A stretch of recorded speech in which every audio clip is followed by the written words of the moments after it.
রায়হানের মাথায় এখন অসংখ্য প্রশ্ন ঘুরপাক খাচ্ছে। আয়নার মধ্যে দেখা সায়রা কি বাস্তব, নাকি তার মানেই এক ভ্রান্তি?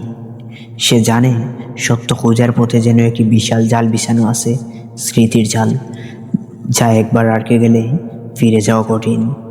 সকালের আলো ফুটার আগেই রায়হান বেরিয়ে পড়ল।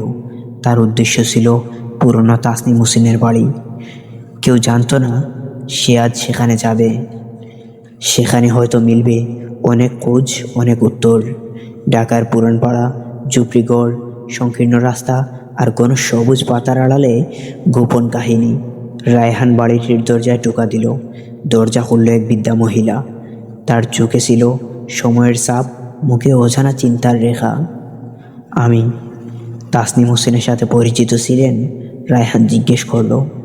বৃদ্ধা একটু নীরবতা বজায় রেখে বলল, তাসনিম? ও আর কি জীবিত? ওর কথা না করো। ছেলেটা সেই রায়হানের কথা বলছি, তাই যেন আজও বেঁচে থাকে। রায়হানের চোখ বড় হয়ে গেল। তুমি কে? বৃদ্ধা জিজ্ঞেস করল। আমি রায়হান। আমি জানতে চাই তাসনিমের সঙ্গে কি ঘটেছিল। বৃদ্ধা নিঃশ্বাস ফেলল।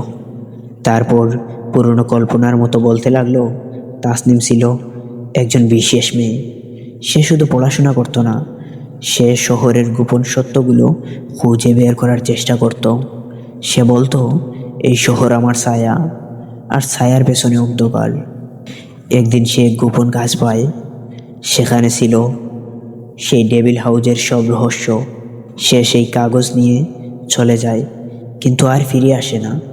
রায়হানের মনে হলো সেই রাতেই তাসনিম হারিয়ে গিয়েছিল এক রহস্যের গহ্বরে। আর ওই ছেলেটা? রায়হান জিজ্ঞেস করলো, সে কোথায়? বিদ্যা একটু কাঁপলো, তারপর বলল, সে সে হয়তো আর মানুষ নয়। সে তার নিজের ছায়ার মতো একাকী অন্ধকারের মাঝে হারিয়ে গেছে। রায়হানের হৃদয়ে ধুলা দিল। রাত হতেই রায়হান তার অফিসে ফিরে এলো।